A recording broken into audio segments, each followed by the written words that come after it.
Ini mau ditanggapi sama Buya Syakur. Ya, kita akan dengarkan bagaimana YouTube ini. Benar marah dan jijik panggil kau Buya, ya, tetapi engkau adalah buaya.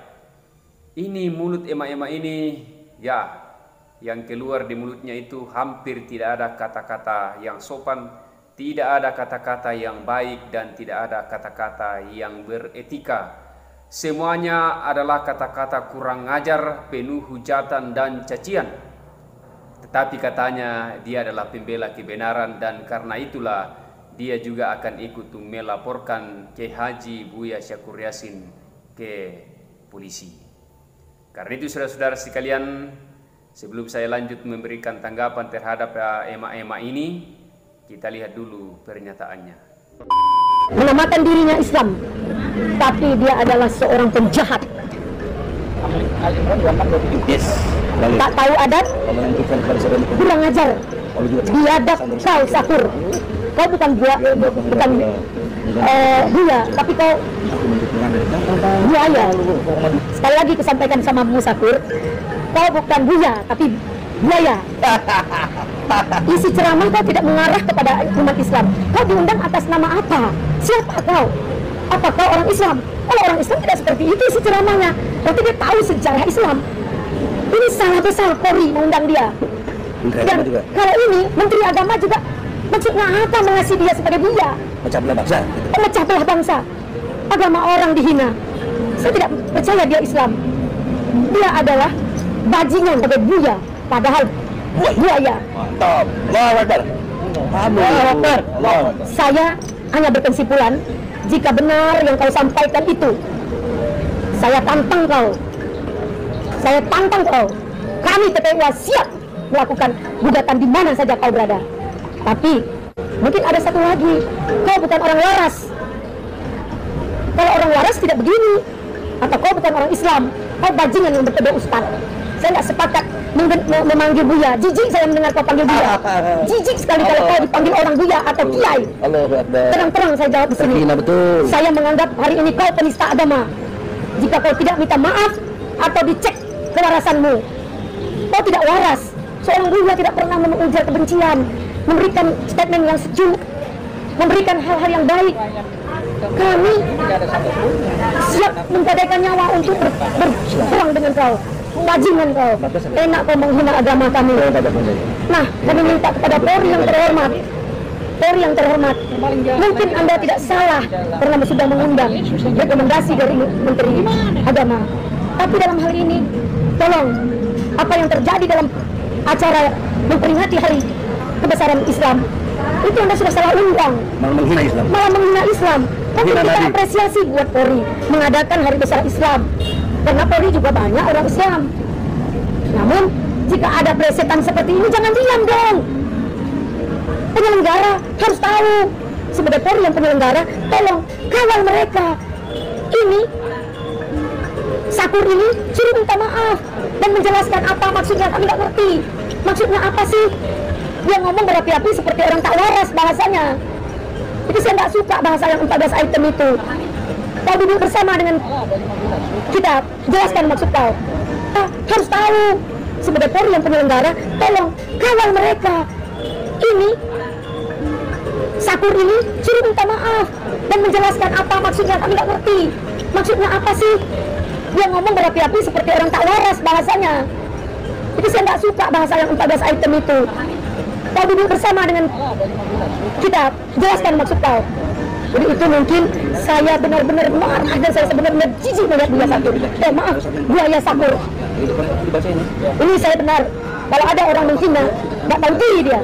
Siapa kau? Sebentar lagi Allah mencabut nyawa kau. Bertahu kau kebesaran Allah itu seperti apa. Lahir dari mana kau? Asal kau dari mana? Mengaku Islam, tapi biadab kau. Oke, terima kasih. Tantang kau.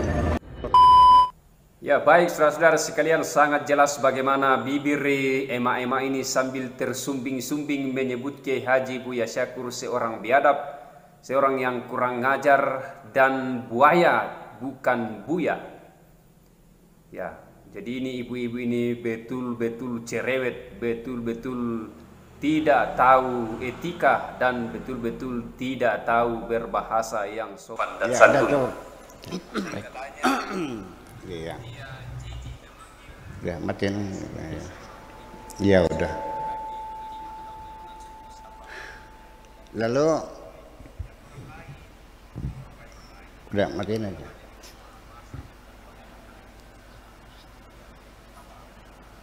Ya, silakan Bu ya. Ya. Jadi apa yang perlu saya tanggapi? Ternyata kan pesan apa yang dia sampaikan? Ya. Apakah saya salah mengatakan sesuatu? Enggak juga. Atau dia punya usul sebaiknya saya harus begitu begini? Enggak juga. Jadi ketika tidak ada pesan-pesan untuk saya, lalu bagaimana saya harus menanggapinya? Dia nggak ngomong apa-apa kan? Ya. Nggak usul nggak kan? Nggak. Nggak saran kan? Ya. Nggak masukan kan? Nggak kritik kan? Ya. Hanya mencaci maki saya kan? Terus gimana? Ya nggak tanggapi. Nah, tetapi ketika saya menerima cacian seperti itu, dan sering, bukan itu saja, saya bukan marah ya, tapi saya mencoba untuk berintrospeksi apa kesalahan yang pernah saya lakukan kepada Tuhan saya. Barangkali ada kesalahan yang saya lakukan sehingga saya kena pemarahan dari Tuhan. Marahnya Tuhan saya melalui mulut orang itu. Iya. Itu artinya Tuhan lagi marah kepada saya melalui mulut kamu, kan gitu persoalannya. Iya. Kita dengar aja, yang penting kita introspeksi. Barangkali saya punya salah, saya perbaiki, itu aja persoalannya. Ya, jadi saya tidak berharap andaikan Tuhanku marah kepadaku dengan suaranya sebagai Tuhan, mungkin aku menjadi debu kosmis lagi. Untung saja marah-marahnya melalui mulut orang seperti itu. Iya, yang penting segera saya harus memperbaiki diri. Barangkali saya punya kesalahan. Setuju nggak gitu? Ya. Ya sudah. Ya oke, saya dengarkan. Barangkali saya punya salah. Nggak tahu. Mungkin saya pernah satu hari menyakiti ibu saya. Atau mungkin satu hari ada orang yang sedang susah, saya tidak mau membantunya. Kan bisa terjadi, saya kena marah juga.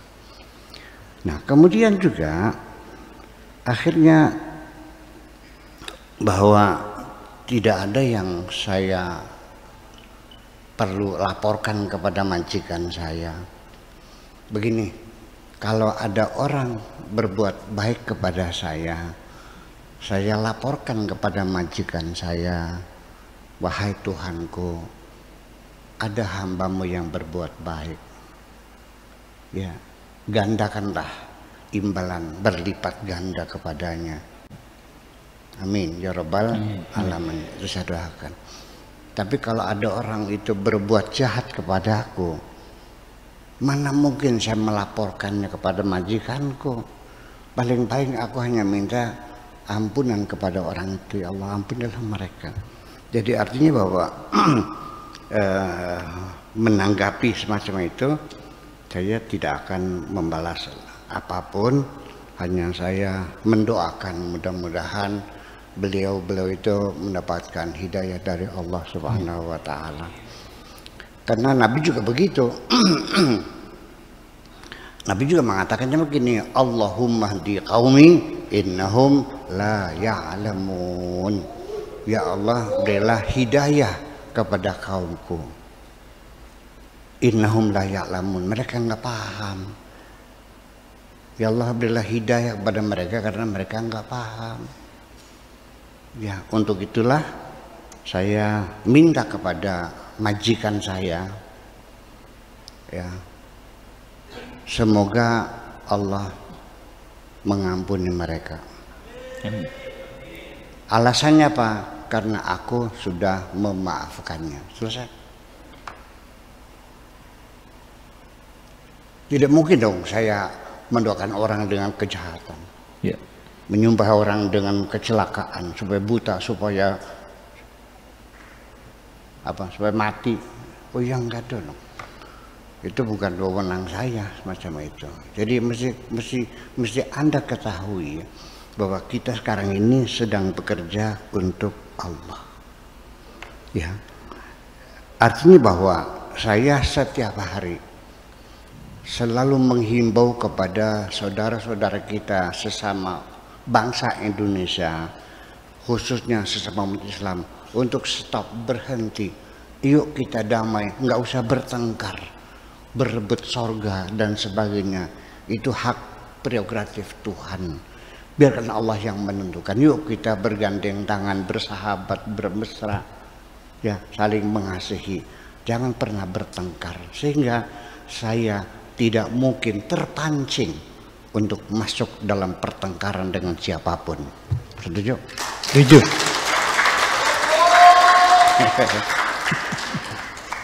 Tetapi satu, ada yang tidak bisa ditawar-tawar, dan saya akan terus melangkah membela perempuan. Kemarin terjadi, suami istri datang menanyakan kepada saya, suami saya sudah mengatakan cerai 3 kali. Menurut kata Kiai Anu, Habib Anu, ulama ini, saya sudah sah cerainya dan tidak boleh rujuk lagi. Sehingga kami terpaksa nikah siri lagi. Jadi saya bingung jawabnya ini. Jadi katanya, gimana kata kiainya? Ya sudah sah. Saya bilang, Bu, dulu memang iya, suami punya hak untuk mengatakan cerai dan jadi sah cerainya, sekalipun diucapkan dengan bergurau. Silahkan dibaca kitab kuningnya lagi. Betul nggak? Betul. Tuh. Bayangkan, ini nasib perempuan. Sudah dinikahinya usia masih di bawah umur, masih 8 tahun 9 tahun, ditambah lagi kawinnya dipaksa oleh orang tuanya, dan setelah dia punya anak 2-3 diceraikan dengan begitu mudahnya oleh suaminya. Ini korban perempuan bergelimpang di depan mata saya. Perlu dibela nggak? Oleh karena itulah negara kita membuat undang-undang perkawinan yang mengatakan hak cerai diambil sepenuhnya oleh pengadilan. Harus diajukan di proses pengadilan, karena perempuan juga punya hak untuk membela haknya. Setuju? Setuju. Maka ucapanmu tidak sah, harus diajukan ke pengadilan. Ya tapi kan hukum Allahnya kan sah. Berarti negara nggak benar, ini hukumnya saja. Ya kenapa? Nah ini semuanya dualisme dalam pikiran umat Islam. Itu kembali kepada keyakinan kamu Islam sudah sempurna, sehingga hukumnya tidak boleh dirubah lagi. Ini masalahnya. Sehingga ketika negara Arab Saudi tahun 60 ya mengeluarkan undang-undang anti perbudakan, juga didemo. Bagaimana raja melarang perbudakan, Tuhan tidak melarang perbudakan. Itu berawal dari karena kamu meyakini ya bahwa Islam sudah sempurna sehingga tidak perlu dirubah lagi dan tidak boleh. Dalilnya waman lam yahkum bima anzalallah faulaika humul kafirun. Kamu kafir kalau menghukumi sesuatu tidak berdasarkan hukum Allah. Ini yang jadi persoalan. Jadi ketika saya mengatakan Islam tidak sempurna, ada sebagian orang yang merasanya saya menghina Islam. Imam Syafi'i sendiri hasil ijtihad di Irak, begitu dia pindah ke Mesir dirubah lagi, ada menjadi kaul qadim dan kaul jadid. Pendapat dirubah karena melihat suasana masyarakatnya berbeda. Ini lagi nggak benar dong. Jadi artinya apakah menurut Anda sudah sempurna Islam itu membolehkan anak laki perempuan di bawah umur dikawinkan, membolehkan perempuan dipaksa kawin, diberi kewenangan laki-laki sewenang-wenang menceraikan istrinya? Apakah itu kesempurnaan yang kau maksudkan? Dan kita boleh beli budak perempuan di pasar untuk kau tiduri seenak kamu, lalu tukar tambah dengan teman-teman kamu. Apa semacam itu yang kau maksudkan sempurna? Nah, ini menjadi persoalannya. Kalau Anda yakin sempurna, tolong jelaskan seperti apa kesempurnaannya. Sudah. Dan yang lucu lagi, perempuannya sendiri, mohon maaf ibu sekalian, dengan muka tertutup, pakai cadar, dengan menggendong seorang anak yang bapaknya nggak pulang-pulang, diceraikan oleh suaminya, dan tidak diberi nafkah, tidak punya keterampilan apapun karena dia tidak sekolahnya tidak tinggi, tidak boleh jadi bupati, tidak boleh jadi gubernur karena rijalul qawwamuna 'alan nisa. Perempuan tidak boleh jadi pemimpin. Iya kan? Dengan bangganya perempuan tadi mengatakan, aku bangga sebagai muslimah karena dalam Islam perempuan sangat dimuliakan. Nah, ya kalau begitu ya silakan. Itu sifatnya adalah subjektivitas Anda. Kalau Anda merasa bahagia dimuliakan oleh Tuhanmu, kawinnya dipaksa dalam usia masih kecil sekali, kemudian dicerai suaminya, dan kamu merasa dimuliakan, ya silahkan, itu nggak ada urusan.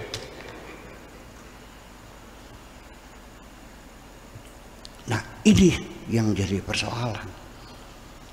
Jadi artinya ini satu hal yang perlu kita bicarakan serius. Yuk. Jadi kalau ada orang tidak sependapat dengan pikiran saya, kalau memang tujuannya mencari kebenaran, datanglah baik-baik ke sini, dan saya hormati. Kalau perlu transportnya saya tanggung semuanya. Kita dialog di sini terbuka, direkam di sini semua. Iya kan, untuk pembelajaran umat. Iya. Dan nanti di sini bukan mencari menang, mencari kalah. Kita mencari kebenaran. Andai kan Anda punya argumentasi yang kokoh, saya pasti akan menerima. Betul nggak? Bukan lagi mencari kemenangan, nggak ada yang menang, nggak ada yang kalah. Nah, kita mencari kebenaran kok. Silakan, boleh kita siapkan. Mau tidunya di Hotel Aston? Iya, kita siapkan. Kita dialog di sini. Kan lebih enak daripada kita bicara sesumber di mana-mana, kan begitu? Iya. Iya dong. Nah itu, jadi artinya bahwa kita mesti sadar bahwa umat Islam dinasti Abbasiyah atau Daulah Abbasiyah ketika digempur oleh Holako atau Genghis Khan, ya, dimusnahkan, dunia Islam runtuh sampai sekarang belum pernah bangkit lagi. Sebagai negara-negara yang terbelakang, yang miskin, yang bodoh, belum pernah. Salah satunya yang menyebabkan itu adalah karena kamu meyakini Islam sempurna. Tidak ada yang sempurna kecuali Allah yang sempurna. Ya, kehidupan dunia tidak ada yang sempurna, betul nggak? Syariat itu adalah tatanan kehidupan di dunia. Dunia tidak ada sempurna, lalu bagaimana bisa sempurna? Ya, ini yang jadi apa namanya, yang menjadi acuan kita, bahwa saya insya Allah tidak akan berhenti untuk membela perempuan, sekalipun belum ada perempuan yang berterima kasih kepada saya. Iya. Nah, jadi ketika saya menyampaikan ide-ide besar untuk menuju kebangkitan umat Islam, bukan menghina Islam, saya lagi bicara bagaimana supaya umat Islam bangkit. Kok jadi kamu pahamnya saya menghina Islam, gimana sih?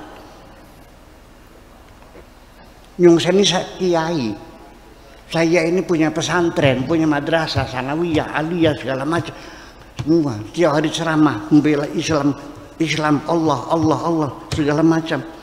Lalu kenapa engkau jadinya menganggap aku menghina Islam? Padahal maksud adalah untuk mendorong supaya umat Islam bangkit kembali. Lalu gimana jadi salah? Paham nggak? Ini kan berarti apakah engkaunya yang tidak paham atau akunya kurang pandai bicara? Yang mana kira-kira nih?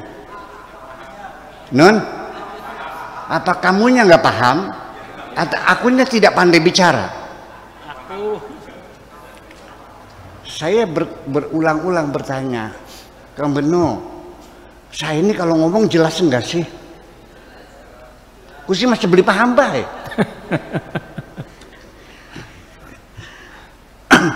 Ya itu. Jadi apapun yang saya dengar dengan pelesatan Buya itu buaya, ya si sakur itu, percayalah, insya Allah saya tidak akan tersinggung. Percaya enggak? Kalau saya tersinggung, dihina seperti itu, berarti selama ini saya bukan membela Tuhan, tapi membela hawa nafsuku sendiri. Makasih. Terima kasih. Iya, ini pemirsa, kajian malam ini ngeri-ngeri sedap. Bagaimana tidak ngeri? Diawali dengan bagaimana komunikasi yang baik. Sedikit catatan dari saya pemirsa, ini ketepatan dalam penggunaan bahasa. Kata sempurna itu di dunia ini cuma ada dua, khususnya di Indonesia. Kalau hanya untuk Tuhan, tidak perlu dikatakan maha sempurna Tuhan itu. Dan segala firman-Nya juga maha benar. Tetapi ada di Indonesia ada dua. Ejaan itu namanya ejaan yang disempurnakan, itu baru benar. Yang kedua, produk yang orang suka merokok itu juga mereknya mirip itu. Jadi di luar itu tidak ada yang sempurna kecuali Gusti Allah. Mengapa Buya Syakur begitu semangat membahas tentang kata sempurna? Karena forensik bahasa kita kurang tepat. Begini, kita analogikan. Pisau, alat memotong, ada silet, ada cutter, ada gunting, ada golok, ada kampak. Semuanya adalah alat-alat potong. Kalau untuk memotong jenggot, tidak harus dengan kampak. Pergunakan gunting yang kecil. Memotong kertas dengan silet, walaupun kecil, jangan menggunakan kampak. Artinya, kapan bahasa itu digunakan? Kapan kita memaknai? Kapan kita harus marah? Juga pada waktunya. Saya hari ini menyaksikan betapa jiwa besar Buya Syakur begitu dihina di mata kita. Saya sebagai orang yang mengantarkan Buya di ruangan ini, membacakan acaranya, tidak nyaman hatinya. Tetapi karena saya harus tawadu dan taat, maka saya ikut perintah guru saya. Mudah-mudahan yang membenci Buya juga diberikan hidayah. Itu aja Buya. Amin. Ya, Terima kasih. Saya tambah lagi pesan kepada sahabat-sahabat, tolong jangan emosi. Ya. Jangan berkomentar yang buruk-buruk. Ya, lebih baik Anda pura-pura tidak tahu saja. Apalagi Anda melaporkan ke polisi, nggak usah. Pencemaran nama baik. Saya selama ini tidak pernah merasa nama saya baik kok. Tidak perlu Anda bela nama baik saya, karena saya tidak pernah merasa punya nama yang baik kok. Iya. Kita doakan saja mereka mendapat hidayah kepada Allah. Amin. Dan jangan melaporkan, jangan bikin komentar yang macam-macam. Tolong. Ya, tidak sesuai dengan jiwa saya. Kalau saya marah, dihina orang, berarti selama ini saya lagi membela hawa nafsu saya, bukan membela Tuhan. Apalagi melaporkan, nggak bakal saya laporkan kepada Tuhanku kok. Ya, saya tidak lebih minta diampuni saja semuanya. Karena juga saya malu kalau seandainya saya minta ampun kepada Allah, tapi saya tidak pernah mengampuni orang lain. Saya ingin jujur, semuanya saya mintakan ampunan. Baik orang yang berbuat baik kepadaku atau orang yang menjahati aku, yang tidak utang gak bayar-bayar, yang menipu aku, semuanya aku mintakan ampunan dengan jujur saja. Itu saya baca setiap habis sholat. Allahumma gfirli wali walidayya wali jami'il muslimina wal muslimati wal mu'minina wal mu'minati al ahya'i minhum. Ya Allah, ampunilah aku, kedua orang tuaku, muslim laki, muslim perempuan, mukmin laki, mukmin perempuan, baik yang masih hidup maupun yang sudah mati. Ya Allah, ampunilah mereka semua. Saya ingin mengatakan jujur seperti itu. Terima kasih.